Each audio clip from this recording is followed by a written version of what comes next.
푸틴 러시아 대통령이 베이징에서 1박 2일 일정을 시작했습니다.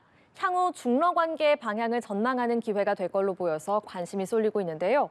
한편 오는 21일부터 서울에서 한미 방위비 분담 특별협정 2차 회의가 열립니다. 이번 협상은 미국 공화당 대선 후보인 도널드 트럼프 전 대통령이 연일 한국의 방위비 증액을 압박하는 가운데 진행돼서 주목받고 있습니다. 관련해서 차두현 아산정책연구원 수석연구위원과 살펴보겠습니다. 안녕하세요. 네, 안녕하십니까. 네, 러시아 푸틴 대통령이 오늘 새벽에 중국 베이징에 도착을 했습니다. 네. 푸틴 대통령 집권 5기의 첫 해외 일정으로 중국을 선택한 이유 뭐라고 봐야겠습니까? 네, 아무래도 최근에 이 주요국들 간의 전략 경쟁이 굉장히 격화되고 있잖아요. 더더구나 이제 지금 러시아 우크라이나 침공 이후에 이 민주주의 대 권위주의 또 구도도 강화가 되고 있고요. 예. 이런 시대에 아마 가장 믿음직한 전략적인 파트너다 하는 것을 과시하는 의미가 있겠죠. 실제로 작년에 시진핑 주석도 중국 공산당 대회 이후에 3연임이 확정된 직후에 처음으로 찾은 곳이 또 러시아였거든요. 그만큼 중러가 지금 돈독한 관계에 있다. 이런 것을 대외적으로 지금 과시를 하는 거죠. 네, 오늘 오전에 시진핑 중국 국가주석과 푸틴 러시아 대통령이 정상회담을 했습니다. 네네. 순수회담을 했는데 이 회담에서 나온 발언들 어떤 점에 주목을 하셨나요? 네, 이제 중국과 러시아는 더 이상 기회주의적인 관계가 아니다라는 얘기를 이게 가장 인상 깊다라고 할 수가 있었는데요. 우리가 예. 중국과 러시아 관계 그럼 과거의 냉전 시대에도 중소 분쟁을 떠올리잖아요. 그러니까 흔히 가깝다라고 얘기는 하지만 또 항상 불신이 내재돼 있고 언제든 또 균열이 있을 수 있는 이런 관계를 의식하기가 쉬운데요. 인식하기가 이번에 이 관계 결속은 이번에 이제 밀착은 일시적인 게 아니라는 거죠. 다분히 지향하는 가치가 비슷하고 또 세계 전략에 있어서 공통이익들이 넓기 때문에 상당히 오랫동안 이런 이 우호 관계, 협력 관계가 지속될 거다. 이런 걸 선언하는 거나 마찬가지죠. 예. 앞서 시진핑 주석의 방러 언급을 해주셨는데 지금 푸틴 대통령의 방중은 지난 10월에 1대1로 정상회의 이후에 7개월 만이고요. 네, 그렇죠. 또 중러 정상이 만나는 게 2022년 2월에 우크라이나 전이 시작된 이후 네 번째입니다. 네네. 이 우크라이나 전쟁과 관련해서 중국이 실제로 무기를 제공하진 않았지만 네, 그렇죠. 핵심 부품을 공급해서 러시아를 도왔다 이런 비판이 제기돼 왔는데 네네. 중국이 실제로 이를 통해서 많은 경제적인 이익을 얻었죠? 네, 그렇다고 볼 수가 있죠. 일단 우크라이나 전쟁이 시작되면서 러시아가 이제 국제 제재에 직면을 했죠. 그러면서 이제 이 첨단 부품들 수입에 차질을 빚었거든요. 서방으로부터. 예. 이 부품들이 일부는 또 무기에도 들어가야 된단 말이에요. 이 미국이나 서방이 제공하지 않는 이 주요 부품들을 이제 중국이 제공을 했고요. 그러므로 인해서 러시아의 숨통을 틔워준 측면도 있었고, 자, 이 경제 제재를 당하다 보니까 두 가지 면에서 지금 이 애로를 잡게 되는 게 일단 주요 부품 수입이 안 되는 걸 중국이 해결해 줬고요. 또 러시아가 주로 이제 이 수출 대상으로 삼는 주 산물이 이제 천연가스하고 원유잖아요. 이것도 이제 중국이 이제 수입선이 서방이나 유럽으로의 수입선이 끊긴 거예요. 수출선이. 이걸 수입해 준 게 또 중국이기도 합니다. 뭐 일부에서는 그렇기 때문에 중국이 굉장히 러시아 입장에서는 이제 이 서방으로의 천연가스 공급 수출길이 막히니까 원유나 이걸 굉장히 국제 가격보다 지금 싼 가격에 지금 공급을 했어요. 인도나 중국 같은데. 중국 같은 경우에 이렇게 해서 남아도는 천연가스나 또 원유의 일부를 되파는 지금 이 정황들도 나오고 있거든요. 분석들도. 그러다 보니까 이게 작년 같은 경우에도 지금 중러 간에 정상회담을 할 때 작년도 목표 양측 교역액을 한 2천억 달러로 잡았어요. 근데 실질적으로 지금 통계를 보면 한 2,400억이 넘는 중국 입장에서는 결국 수출 수입 면에서 모두 톡톡한 나름대로 이 러시아와의 관계 긴밀한 면에서 이익을 보고 있다라고 볼 수가 있겠죠. 예. 시진핑 주석이 앞서 프랑스 국빈 방문 때 파리올림픽 기간 세계 휴전을 좀 제안을 하기도 했잖아요. 네네. 마크롱 대통령과 공동으로. 예. 그렇다면 이번 기회에 푸틴 대통령에게 휴전을 좀 얘기할 가능성도 있을까요? 네, 아무래도 우크라이나 전쟁 문제도 얘기가 될 거고요. 아마 그러나 그 지금 러시아가 바라는 쪽의 휴전, 사실 러시아가 내심 바라고 있는 거는 지금선 그리고 크림반도를 완전히 확보한 상황에서의 휴전일 거예요. 여기에 대해서 지금 우크라이나는 격렬히 반대를 하고 있는 거고 또 미국도 어쨌든 대외적으로는 부정적인 입장을 표명을 하고 있는 건데 지금 상황에서 더 이상 그 양측이 희생을 내지 말고 평화로운 상황에서 그러니까 평화로 되돌아갈 수 있는 뭐 휴전 협상에 대한 지지 같은 걸 표명할 가능성은 충분히 있습니다. 그렇군요. 네네. 알겠습니다. 자, 푸틴 대통령이 김정은 북한 국무위원장의 방북 초청을 수락을 앞서 한 바가 있기 때문에 네네. 이번 방중을 계기로 방북까지 깜짝 성사되지 않을까 이 가능성을 좀 조심스럽게 점치는 목소리도 있습니다. 어떻게 예상하시나요? 글쎄요, 중국을 방문한 김에 곧바로 이제 북한까지 방문할 가능성인데 제가 볼 때는 그 가능성은 상대적으로 낮을 것 같아요. 첫 번째는 왜냐하면 이게 이 러시아나 중국 같은 경우에 어쨌든 자기네들도 굉장히 이 주요국이다 국제관계에서 주요국이라고 그 생각을 하고 있기 때문에 외교 일정 자체를 밖에 공지되지 않은 깜짝 행보를 하지는 않아요. 그러니까 갑자기 뭐 이렇게 즉흥적으로 일어나는 듯한 이런 행보를 하지는 않고 또 북한 입장에서는 어쨌든 지금 푸틴 대통령의 이 김정은 시대 들어서는 처음으로 지금 평양 방문하는 거거든요. 그런데 그 상징성에 기대를 하고 있는데 아무래도 중국을 다녀왔다 그러면 이 러시아가 중국이나 북한을 대하는 거에 어떤 약간 격의 차이가 있다고 보지 않겠어요.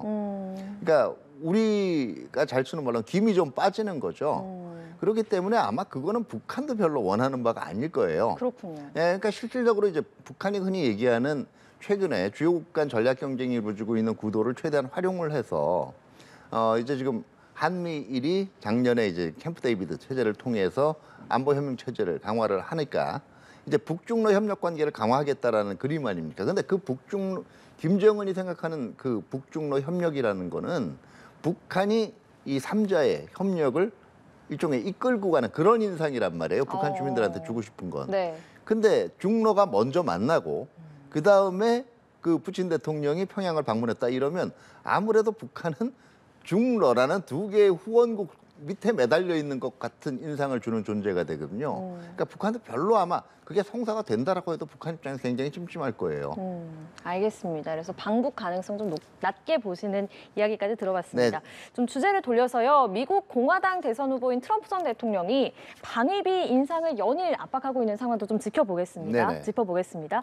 최근에는 한국이 미국의 많은 사업들을 빼앗아갔기 때문에 돈을 많이 벌어서 방위비 충분히 더 낼 수 있다. 네네. 이런 취지의 주장을 하기도 했는데요.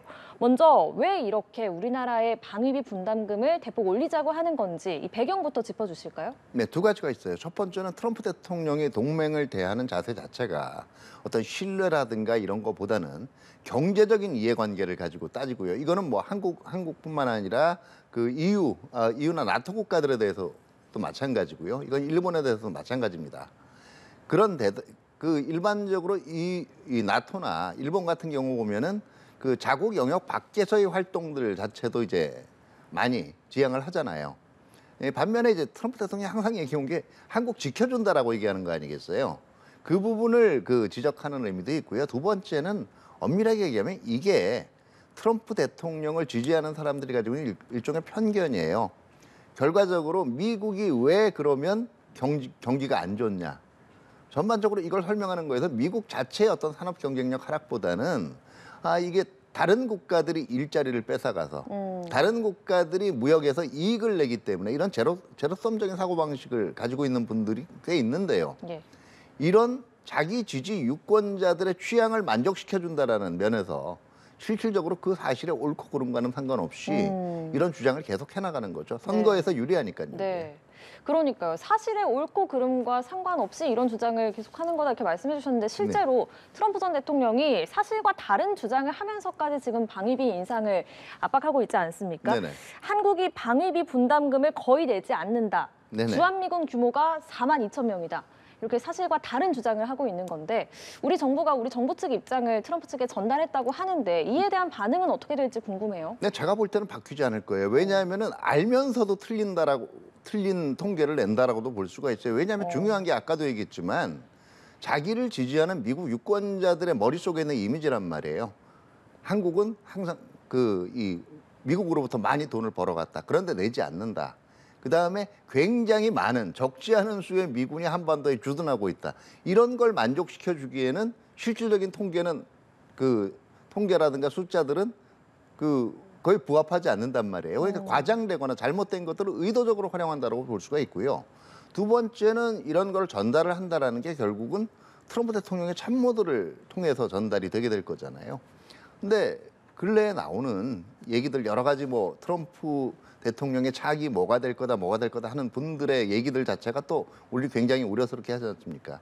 정확하게 얘기하면 그분들이 하는 얘기가 평소에 자기들이 2, 3년 전에 하던 얘기들이 아니라 트럼프 대통령 얘기를 그대로 하고 있는 거예요. 다시 말해서 이 사람들이 어떻게 보면 이분들이 자기가 하고 싶은 얘기보다는 트럼프 대통령이 들으면 좋은 얘기들, 그다음에 트럼프 대통령이 그 의중을 내가 이렇게 잘 반영하고 있다라는 걸 지금 어필하고 있는 건데요. 예.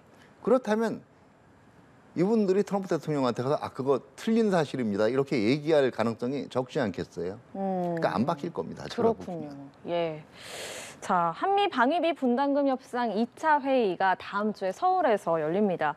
1차 회의에서는 기본 입장을 확인을 했다면 2차 회의에서는 이제 핵심 쟁점에 대한 본격적인 줄다리기가 시작될 텐데 네네. 지금 아직 자세한 내용들은 전해지지 않고 있습니다만 좀 협상이 빨리 시작된 만큼 조기 타결도 가능할 거라고 보십니까? 네, 뭐 아무래도 협상 시점이 빨랐고 또 이게 지금 바이든 행정부 하에서 진행되는 거기 때문에 빨리 타결이 될 수도 있어요. 그런데 이게 빨리 타결이 된다라고 해도 어차피 지금 현행 방위 분담 협정이 적용되는 게 2025년까지거든요. 예. 그러니까 미 차기 행정부에 따라서 이 방위 분담금 합의 내용 자체가 또 바뀔 수도 있다라는 생각도 해야 됩니다. 바뀔 수도 있다.